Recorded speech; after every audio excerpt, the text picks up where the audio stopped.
Seguramente has tenido una de esas noches en las que es imposible conciliar el sueño. Te diste vueltas y más vueltas en la cama durante toda la noche. Luchaste con las sábanas y boxeaste con la almohada. Por suerte no lo hiciste con tu esposo o tu esposa. Y por más que luchaste, no lograste dormir. El sueño simplemente no quiso venir. Bien, la señora de Carl Gacy tuvo una de esas noches. Mientras se preparaba para dormir, de repente le vino un extraño presentimiento de que algo malo le había sucedido a su esposo. No podía entenderlo, no podía siquiera imaginarlo. Había salido de Liverpool, Inglaterra, en el barco más seguro que se había construido jamás, el Titanic. Estaba en camino en algún lugar del Atlántico Norte, rumbo a Nueva York. ¿Qué pasó? Mantente en sintonía y en un momento más regresaré con el resto de esta historia.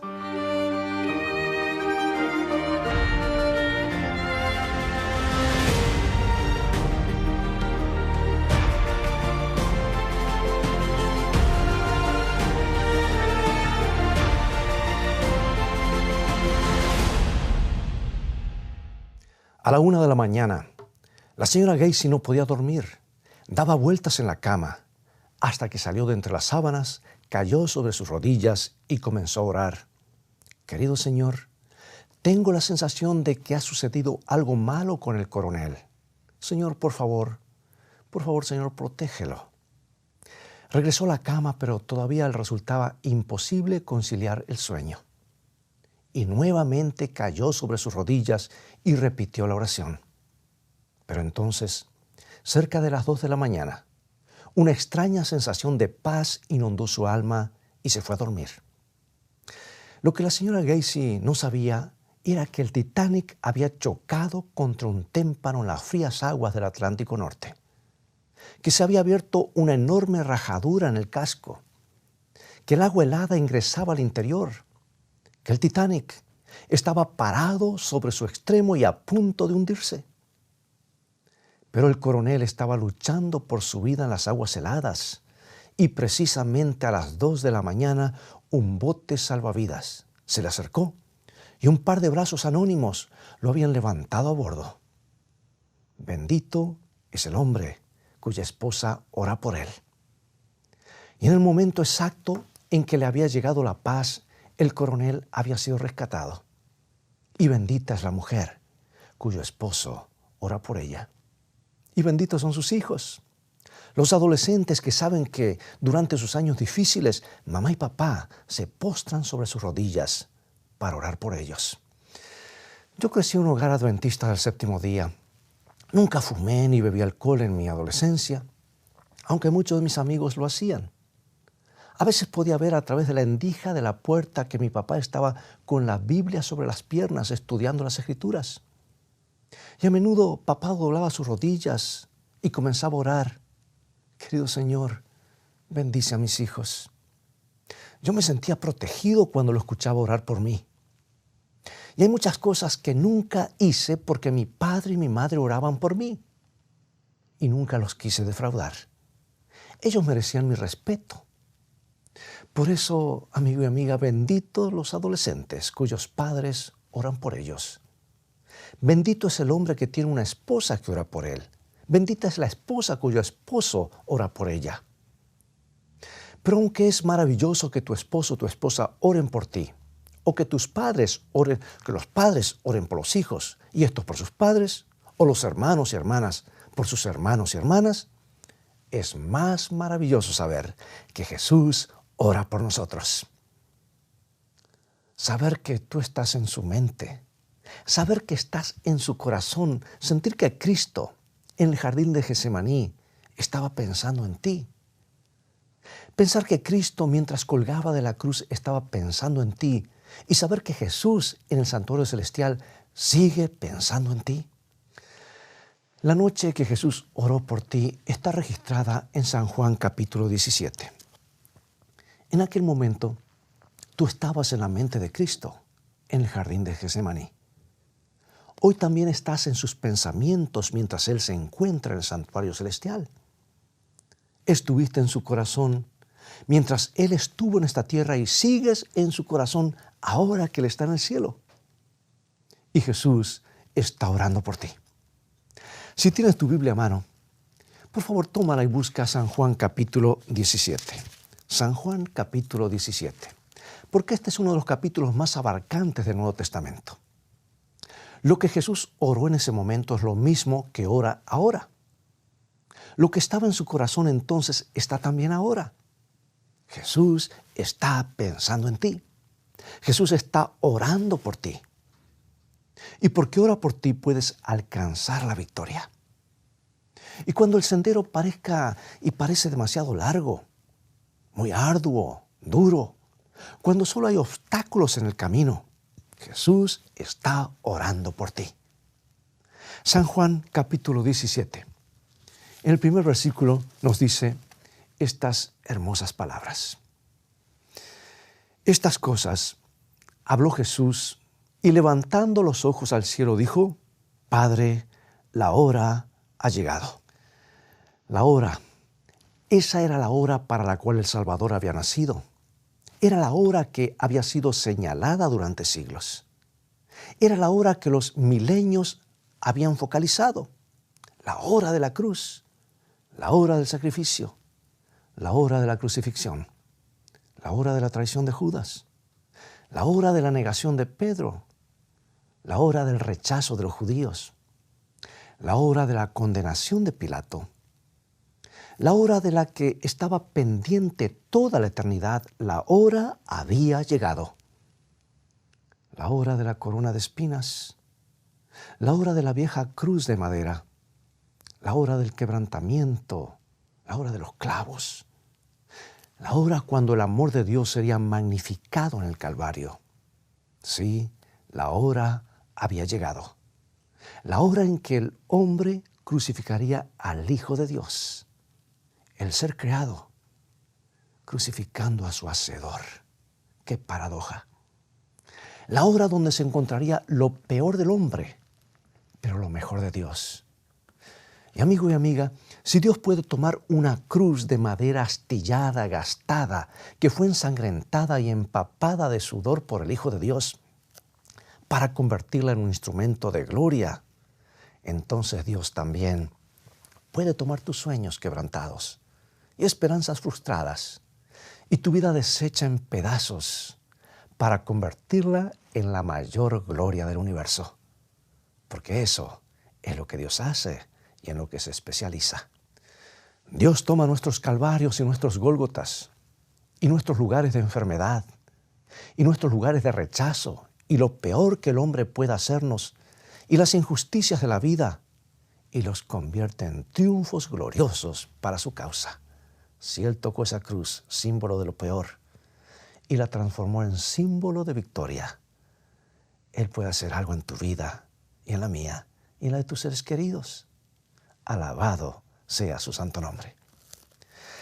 Jesús dijo, Padre, la hora ha llegado. La hora de lo peor del hombre, la hora del tormento infernal. Ahora glorifica a tu Hijo para que tu Hijo pueda glorificarte a ti. La hora de su mayor agonía fue la hora de su más grande gloria. Y puede hacer lo mismo con tu vida, hermano y hermana, amigo y amiga. Puede hacer eso con tu vida. Tú que estás con tu caso desesperado, tal vez en una cárcel, tal vez una enfermedad terminal, tú puedes tener la paz del cielo porque hay alguien que ora por ti. Pero te preguntas, ¿cómo oró Jesús aquella noche? ¿Qué había en su mente aquella noche? ¿Qué estaba en su corazón aquella noche? ¿Qué era lo que Jesús pensaba de ti específicamente aquella noche?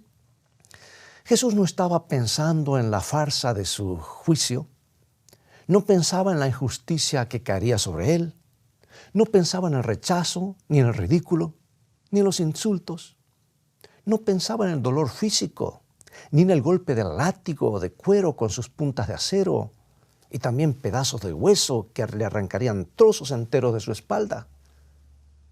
No pensaba en el puño que lo golpearía en el rostro, ni en las manos que lo abofetearían en la mejilla, ni en las manos sucias y sudorosas que tomarían su barba y jalarían de ella. No estaba pensando en los clavos puntiagudos que atravesarían sus muñecas y le provocarían un sufrimiento impensable cada vez que moviera su cabeza sobre aquella vieja y astillada cruz. No pensaba en los brazos robustos de los romanos que introducirían aquellos clavos desafilados en sus manos. No pensaba en el fuego que llevaría un dolor insoportable a cada tejido y cada nervio de su cuerpo y sus músculos cuando sus brazos fueran estirados sobre la cruz. No pensaba en el hecho de que todo su cuerpo se estremecería por su agonía y el dolor cuando la cruz fuera lanzada dentro del hueco que se había cavado en la tierra para sostenerla. Y ni hablar de la culpa corporativa de la humanidad entera sobre él y la agonía que sufriría al percibir la cercanía de la muerte por cada ser humano y por cargar los pecados de la humanidad. Ni hablar de su dolor, ni de su sufrimiento, ni de su insoportable agonía. Amigo y amiga, él pensaba en una cosa, y solamente una cosa. Pensaba en ti. Tú estabas en su mente aquella noche. Tú estabas en su mente en aquel jardín y en el patio de Pilato. Tú estabas en su mente cuando caminaba hacia el monte Gólgota. Tú estabas en su mente cuando pendía de la cruz. Tú estabas en su mente y sigues estando en su mente ahora. El objetivo del Calvario éramos tú y yo. Como dijo Pablo, y me amó a mí y se dio a sí mismo por mí. Tú estabas en la mente del infinito Hijo de Dios cuando caminó entre nosotros. Él pensaba en ti. Ahora, ¿cómo oró a favor de su iglesia? Mira, pidiendo 3 cosas. San Juan 17, versículos 9 al 11. Y vamos a comenzar analizando esta oración. Su preocupación de entonces es la misma de hoy. Su carga de entonces es la misma de hoy. San Juan 17, 9 al 11. Yo ruego por ellos, es decir, por sus seguidores, su pueblo. Jesús nos eleva en oración. No ruego por el mundo, sino por los que me diste, porque tuyos son, y todo lo mío es tuyo, y todo lo tuyo es mío, y he sido glorificado en ellos. Y ya no estoy en el mundo, mas estos están en el mundo, y yo voy a ti. Padre Santo, a los que me has dado, guárdalos en tu nombre para que sean uno, así como nosotros. Ahora lleva tu mirada al versículo 21, por favor.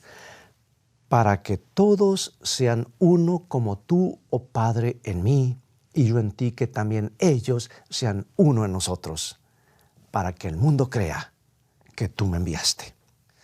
Jesús no oró que su iglesia terrenal pudiera construir los edificios más hermosos que el mundo haya visto, porque el mundo sabe cómo construir edificios hermosos. Jesús no oró para que su iglesia tuviera la estructura organizativa más grandiosa, ni tuviera comisiones con sabiduría para prever el futuro, porque el mundo sabe cómo tener una estructura administrativa y excelentes comisiones y grupos de trabajo.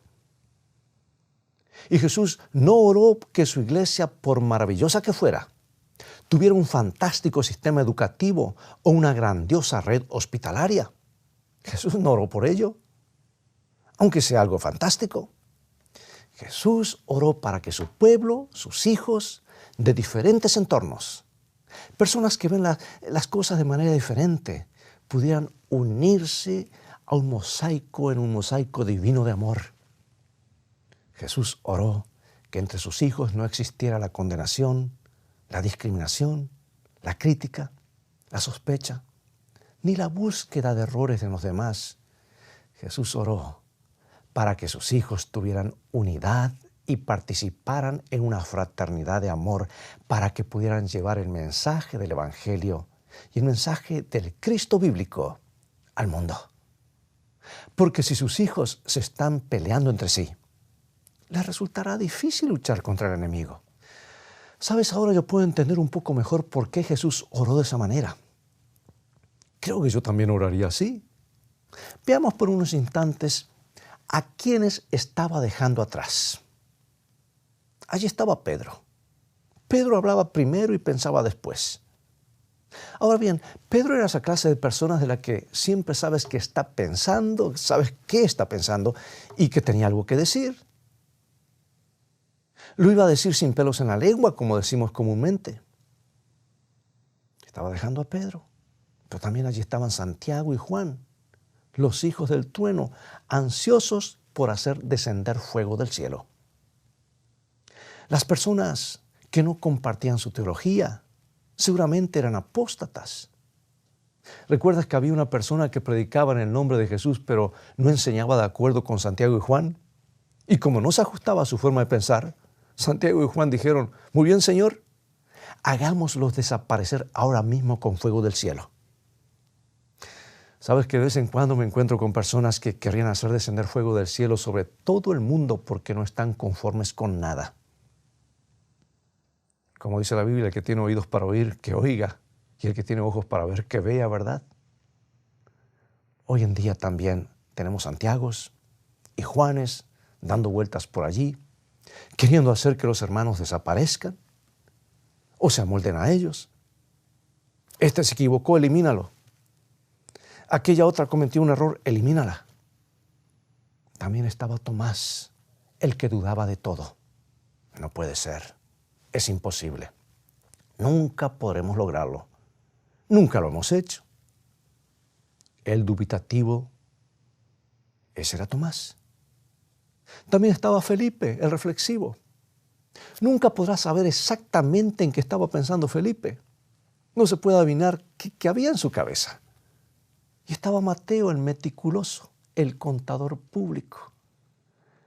Todo tiene que ponerse por escrito y hay que dejar un registro, ser bien escrupuloso. Y tenemos a Andrés, el que nunca dice nada, se sienta en un rincón, se queda callado haciendo relaciones en privado con unos y con otros. Amigo, amiga, lo que quiero decir es que si yo hubiera tenido a Pedro, Tomás, Santiago, Juan y Felipe en la lista de la iglesia, hubiera tenido que orar mucho por esa iglesia, ¿no es verdad? ¿Qué hubieras hecho tú? Pero alabado sea Dios. En el Pentecostés la oración fue respondida. Estaban todos unánimes y juntos porque comprendieron que el mundo estaba pereciendo. Las personas con las que suelo tratar en este mundo suelen pensar que es mejor acostarse sobre las vías del tren y esperar que el tren les pase por encima. Y algunos están incorporando drogas por sus venas en los callejones y sus hogares se están dividiendo por la separación y los divorcios. Y sus hijos se preguntan, ¿cuál es el significado y el propósito de la vida? Por eso, amigo y amiga, a la iglesia de Dios no le queda tiempo para discusiones internas cuando hay un mundo que perece y no conoce a Cristo. Recuerdo el jardín de Getsemaní y pienso en aquella noche cuando Jesús oró por mí y oró por ti. Y cuando estoy en la junta de iglesia y me siento tentado a decir, hermanos, si Dios quisiera que pusiéramos una alfombra roja, hubiera teñido el cielo de rojo. Todos saben que el color correcto es el azul o quizás el verde.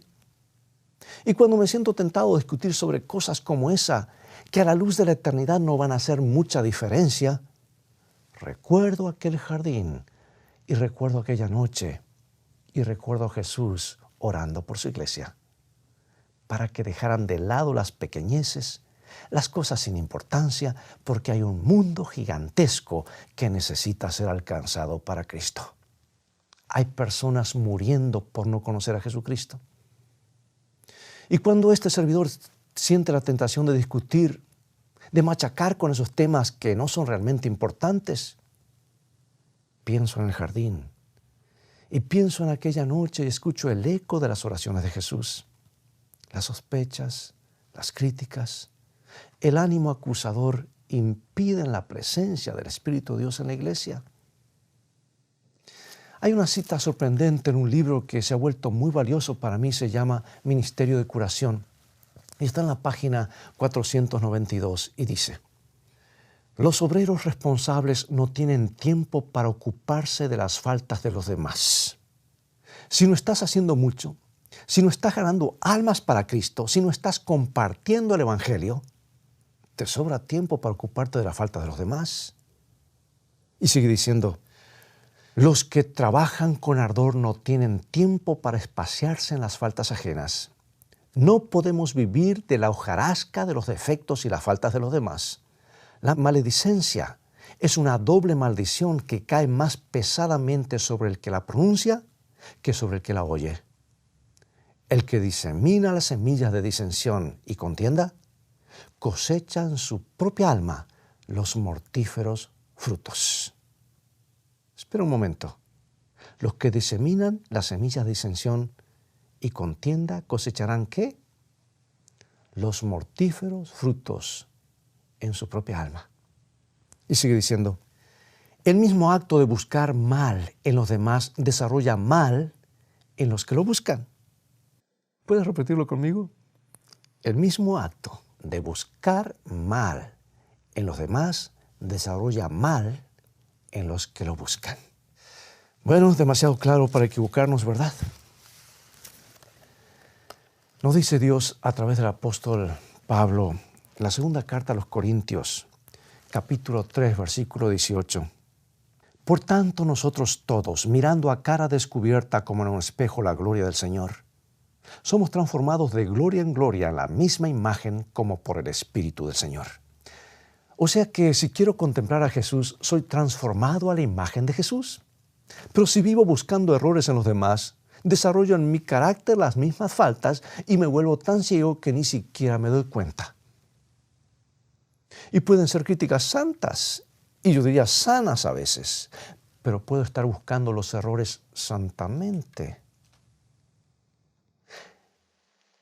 Pero yo cambio y mi mente cambia. Y sin darme cuenta vivo dentro de mi propio capullo de críticas y búsqueda de errores y pienso en aquel jardín y en aquella noche y pienso en Jesús orando, Señor, que sean uno. Y quiero que se cumpla en mí, en mi vida y en mi iglesia. ¿No quieres que también ocurra lo mismo en tu vida y en tu iglesia? Si es así, acompáñame en oración. Padre, anhelamos contemplarte un día. El gran gozo de nuestro corazón será sentarnos a tu mesa. Y Padre, en este momento sentimos que estás orando por nosotros. Jesús está orando por nosotros. Tú estás orando para que tengamos unidad en nuestras iglesias, para que así podamos llevar el Evangelio al mundo. Unidad en nuestros matrimonios para que podamos tener hogares cristianos que reflejen el amor de Cristo en el vecindario. Oh Padre, muy a menudo somos tentados a hacer las cosas a nuestra manera y a ejercer nuestro libre albedrío con egoísmo. Padre, que estas tendencias se quebranten al pie de la cruz y que nuestro amoroso, perdonador, amante Jesús ilumine nuestros caracteres, porque lo pedimos en su santo nombre. Amén.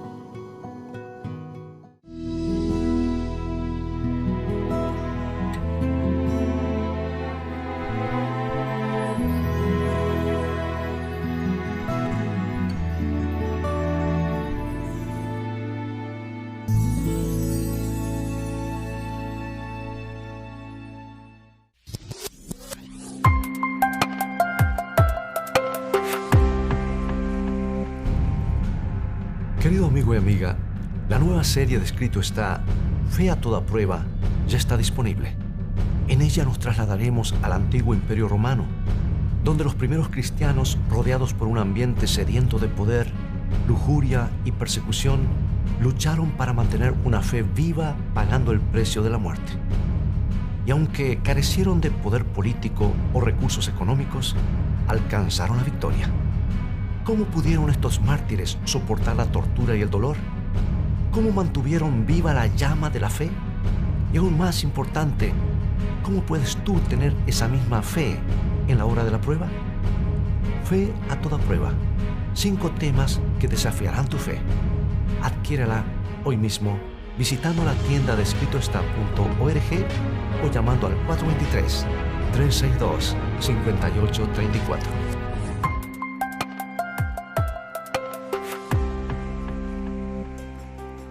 ¿Te has preguntado alguna vez por qué permite Dios el sufrimiento? ¿Cómo se originó la maldad en la tierra? ¿Cuál es la marca de la bestia? ¿Cómo puedo identificar a un profeta verdadero? Hoy quiero presentarte las nuevas guías de estudios bíblicos. Escrito está. Este conjunto de 25 lecciones contesta cada una de estas interrogantes con la Biblia, en un formato simple de preguntas y respuestas, y contiene amplias ilustraciones gráficas, historias introductorias y tablas de ayuda adicional. Estos estudios se pueden adquirir en conjunto o en forma individual y son una excelente herramienta para entender la Biblia a profundidad. Para más información, visita ahora mismo la tienda de escritoestá.org o llama al 423-362-5834. Descubre a través del estudio de la Biblia el maravilloso plan de Dios para tu vida. Nuestro Padre Celestial está esperando derramar sobre nosotros la plenitud de sus bendiciones. Es privilegio nuestro beber abundantemente en las fuentes del amor infinito. Qué extraño que oremos tan poco. Dios está pronto y dispuesto a oír la oración sincera del más humilde de sus hijos. ¿Por qué han de ser los hijos e hijas de Dios tan remisos para orar? Cuando la oración es la llave en la mano de la fe para abrir el almacén del cielo, en donde están atesorados los recursos infinitos de la omnipotencia.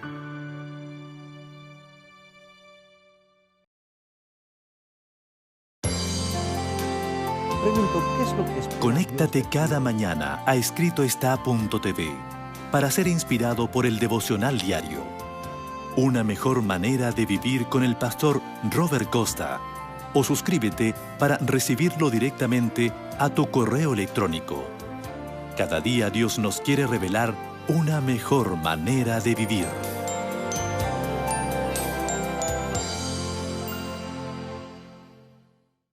Amigo y amiga, es todo el tiempo que tenemos por hoy. Ha llegado el momento de despedirnos. Recuerda, hay alguien que ora por nosotros y eso debe llenarnos de ánimo y confianza. Te invito a que coloques toda tu vida en un Dios de amor, que nos ha amado aún antes de que hayamos nacido y que ha trazado un plan para que seamos felices para siempre. Pero recuerda que felicidad comienza con fe y la fe viene por el oír y estudiar la palabra de Dios. Por eso te invito a continuar estudiando. Visítanos en nuestro sitio de internet escritoestá.tv, donde podrás obtener una variedad de estudios bíblicos. Dios te bendiga y te guarde y recuerda, escrito está, no solo de pan vivirá el hombre, sino de toda palabra que sale de la boca de Dios.